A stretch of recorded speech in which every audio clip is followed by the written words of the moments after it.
Anak berkebutuhan khusus adalah anak yang memiliki keterbatasan. Anak tunagrahita adalah salah satu dari anak berkebutuhan khusus yang memiliki keterlambatan mental. Beberapa orang memandang bahwa mereka mempunyai perilaku dan kebiasaan yang tidak lazim atau dari kebiasaan umum. Mereka dikucilkan, bahkan terkadang dianggap anak yang aneh, tidak bisa bersosialisasi, mempunyai kehidupan dan asyik dengan sendirinya, bahkan yang lebih parah dianggap sebagai anak tidak normal. Kita terkadang melihat dari kulitnya saja, memberikan penilaian dari fisik tanpa menyelidiki sebab dan mengapa hal itu bisa terjadi.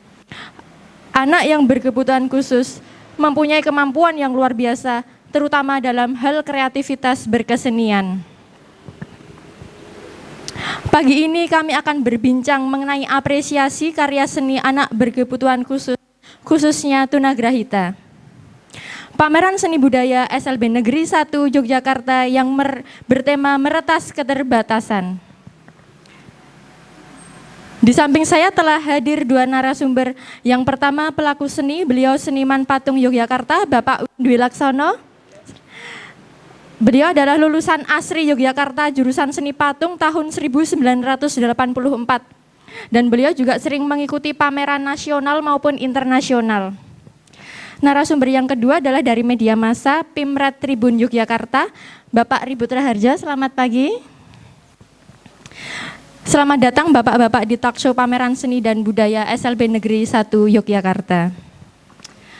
Baik Pak Win, setelah melihat karya seni pameran di SLB Negeri 1 Yogyakarta ini, bagaimana tanggapan Bapak di mata seorang seniman tentang keunikan karya seni rupa dan keterampilan ABK, khususnya anak tunagrahita?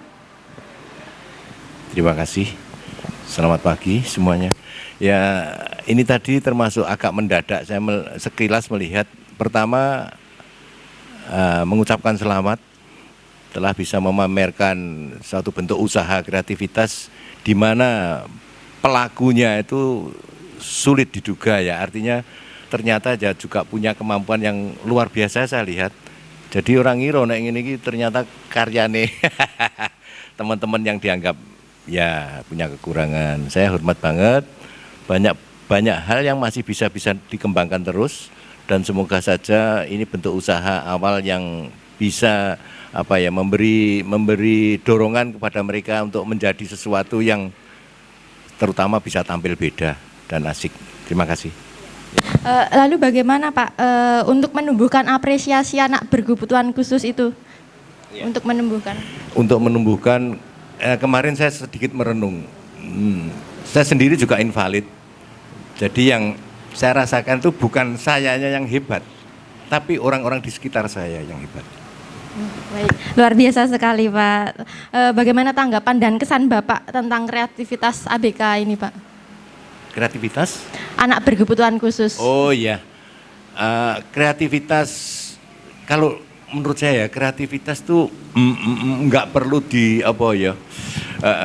diberi semacam petunjuk arahan yang berlebihan, karena memurnikan sesuatu. Yeah. Seperti ya saya usia sudah 64, ini selalu pengen dadi cah cilik meneh.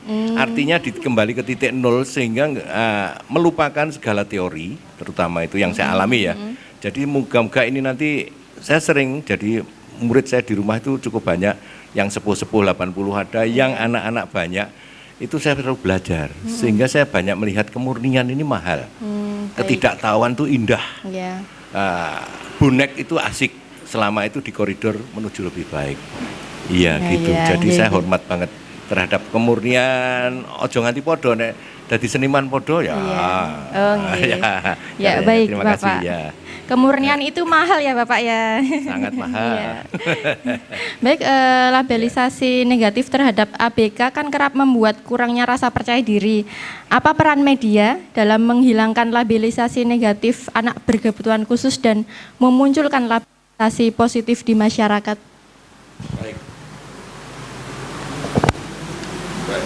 Baik Mbak, terima kasih. Yeah. Pertama tentu sama dengan Pak Win ya, kita kagumlah melihat ini. Bahkan kalau saya katakan atribusi SLB-nya dicopot pun orang tidak akan tahu bahwa ini adalah karya anak-anak kita yang berkebutuhan khusus. Itu satu hal yang menurut saya menjadi titik poin dari pameran ini, bahwa mereka ternyata luar biasa itu ya. Kemudian kami sebagai media melihat kondisi seperti ini ya, melihat pameran seperti ini, buat kami pesan sosialnya yang sangat kuat gitu ya, pesan sosialnya yang sangat kuat.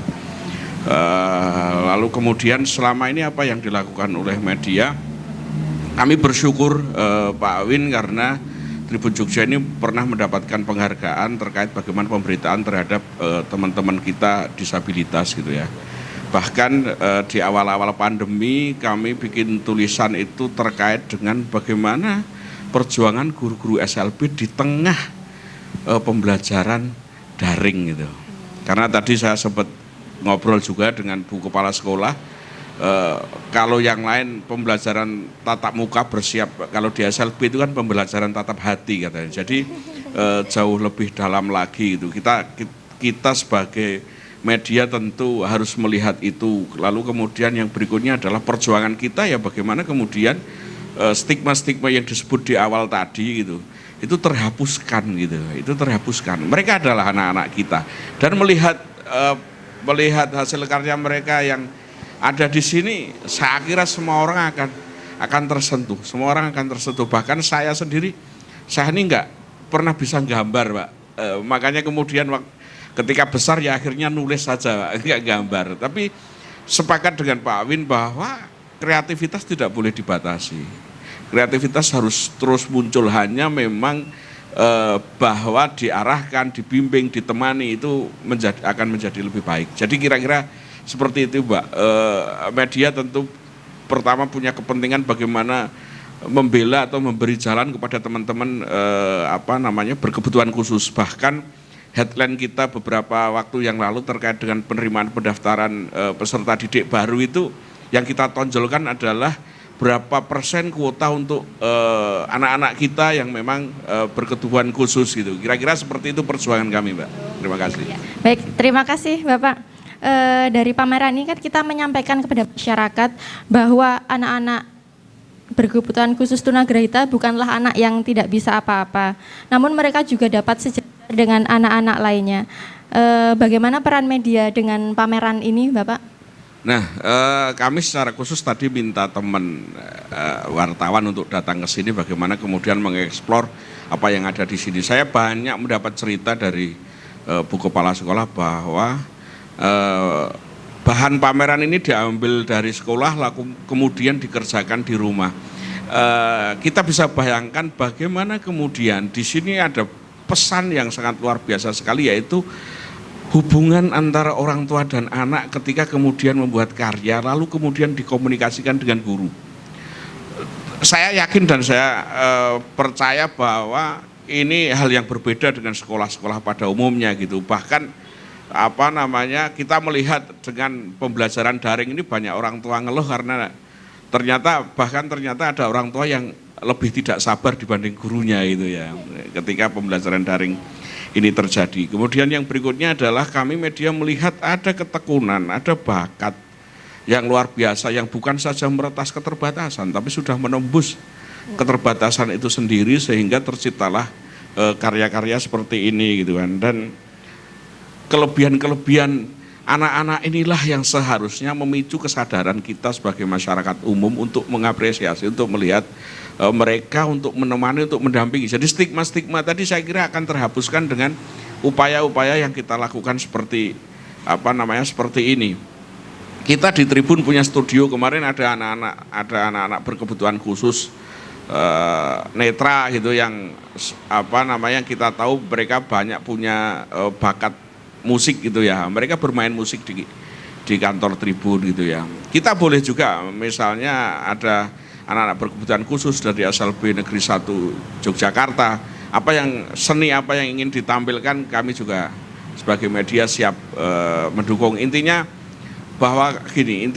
sebenarnya kita ingin memberi inspiringnya apa? Pertama tentu kita menyampaikan karya-karya yang dilakukan, diciptakan, dipertunjukkan oleh anak-anak berkebutuhan khusus, itu satu. Yang kedua, inspiring apa? sebenarnya teman-teman di luar itu harusnya yang terutama teman-teman di luar yang sekolah umum misalnya harusnya tidak boleh kalah semangat dong dalam berkarya. Itu sih, terima kasih. Luar biasa sekali Bapak, terima kasih.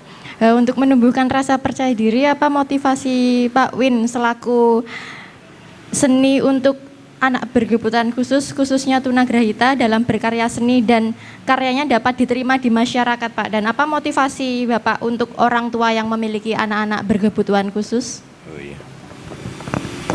Terima kasih. Sebetulnya nggak ada jaminan apapun juga.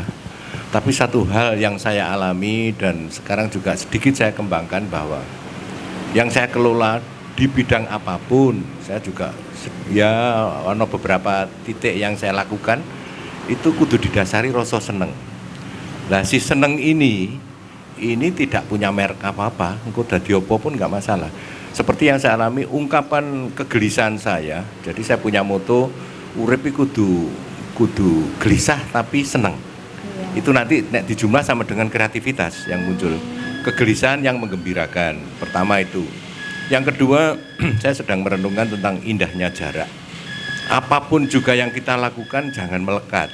Nek melekat, engko seolah-olah padahal belum tentu. Jadi yang saya alami adalah saya membebaskan diri. Misalnya begini, si anak ini anak ini belum tentu loh kita dikongkon gambar tok, belum tentu. Mungkin dia punya kemampuan lain. Beri kesempatan untuk tetap bingung, tetap gelisah, tapi hatinya seneng. Nah, si hati seneng ini harus dikepung oleh momen-momen yang unik. Jadi dialog itu tidak harus verbal. Nah, saya ngajari anak saya melakukan saja. Apapun itu, buh isah-isah, buh apapun ya, melukis juga. Jadi saya nggak pernah melakukan pekerjaan gambar atau matung sebelum tempat saya bersih, misalnya begitu. Ya, jadi ini sedikit menggelidik sehingga si anak itu akan tumbuh. Loh. Ini terakhir yang saya lakukan tentang simpul dari apa yang saya alami detik terakhir ini, bahwa saya barusan menulis lagu tentang diam, dengar, dan amati. Sebetulnya untuk diri saya sendiri. Ternyata dengan diam, dengar, amati yang saya temukan adalah petunjuk indah. Apapun juga yang terjadi. Misalnya kaki saya patah loh, Gusti Allah ngejak guyon, tapi ternyata semangat saya tumbuh malah.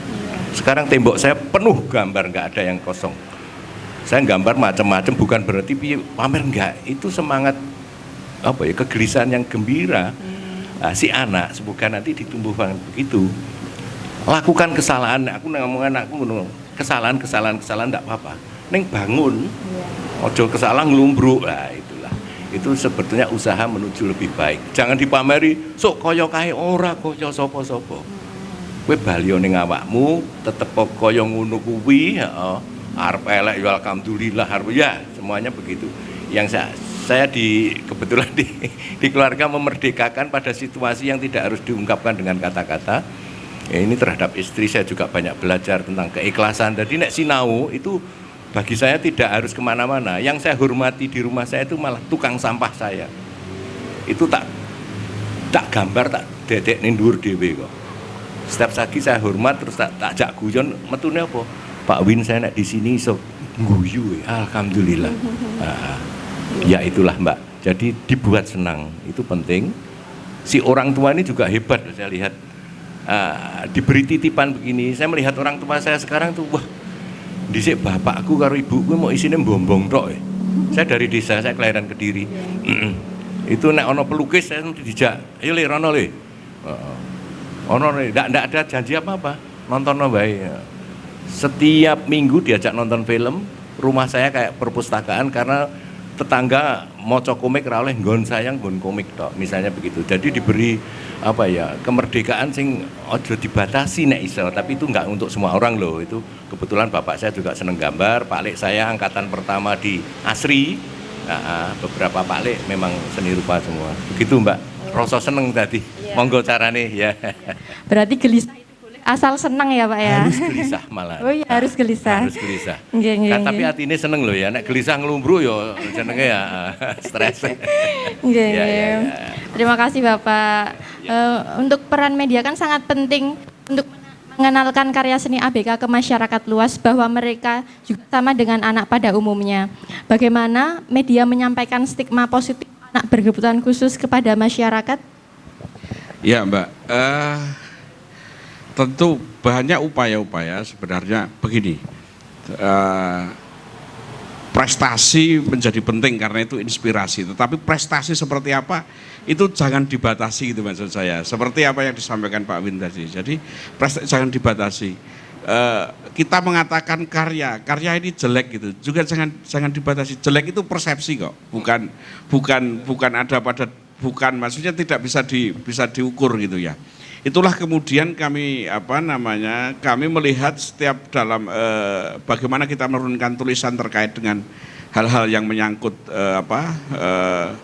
anak berkebutuhan khusus itu selalu bagaimana mengedepankan bahwa ada satu kebebasan untuk melihat, untuk menilai apa yang dikerjakan oleh anak-anak ini. Tetapi tentu di tulisan itu kita framing bahwa kita ke positif gitu ya, bahwa saya juga sangat kagum dengan orang tua anak-anak ini yang punya titipan seperti ini, tapi semangatnya sangat luar biasa. Dan menurut saya justru malah saya harus banyak belajar di sini atas semangat dari anak-anak ini, semangat dari orang tua ini untuk menonjolkan karya. Artinya kayak gini Pak Win, mungkin sekarang ya izinlah kalau kita malas-malesan gitu loh. Mereka punya karya yang yang luar biasa sekali. Yang berikutnya lagi juga mungkin juga yang perlu didorong adalah anak-anak itu sendiri memunculkan apa yang dia ingini gitu. Mungkin kadang memang kalau kita tanya cita-citanya apa, selalu melihat orang lain mungkin gitu, selalu melihat orang lain. Tetapi kita bisa melihat bakat anak, lalu kemudian kita bisa cerita dengan cara yang berbeda, memang harus diakui. Kita harus banyak belajar lah untuk kemudian berkomunikasi dengan anak-anak ini gitu. Tidak sekedar membuat anak-anak ini tenang, anteng, duduk itu, tidak seperti itu kalau menurut saya.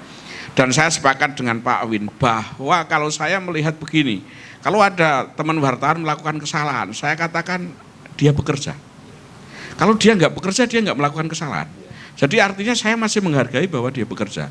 Intinya seperti bahwa kemudian kesalahan itu ada konsekuensinya, tentulah di semua tempat seperti itu. Tetapi kita melihat bahwa mereka beraktivitas melakukan sesuatu dan tidak diam. Kalau kita diam aja sebenarnya aman-aman aja. Tapi kan bukan itu. Artinya apa? Ya sudah, biarkan saja mereka melakukan kesalahan-kesalahan itu. Tapi kita pasti banyak belajar dari kesalahan-kesalahan itu. Memang ini kuncinya satu, sabar dan ikhlas itu tadi. Lebih dari itu sudah, saya kira sudah paling tinggi adalah di situ. Tetapi kita sebagai media, betul kita terbuka sekali bahwa ada teman-teman dari misalnya dari sekolah-sekolah luar biasa, apa yang ingin menyampaikan atau ingin menunjukkan prestasi atau ingin menginspirasi ke orang-orang bahwa ada anak-anaknya yang punya karya, monggo kita terbuka Mbak. Terima kasih. Terima kasih Bapak. Baik, setelah berbincang banyak tentang apresiasi karya anak berkebutuhan khusus dan banyak kita dapatkan dari kedua narasumber kita, semoga dapat memotivasi orang tua yang memiliki anak berkebutuhan khusus untuk melatih kemandirian dan menumbuhkan rasa percaya diri, juga menggali bakat mereka dan menghilangkan stigma negatif pada anak berkebutuhan khusus di masyarakat.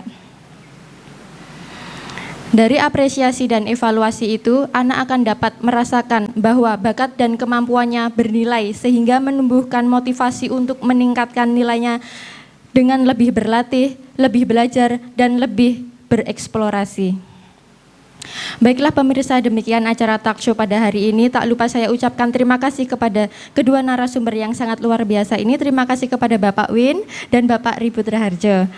Saya Faisy Ayu Kusuma Dewi pamit undur diri. Mohon maaf jika ada kesalahan dalam memandu talk show ini. Wassalamualaikum warahmatullahi wabarakatuh.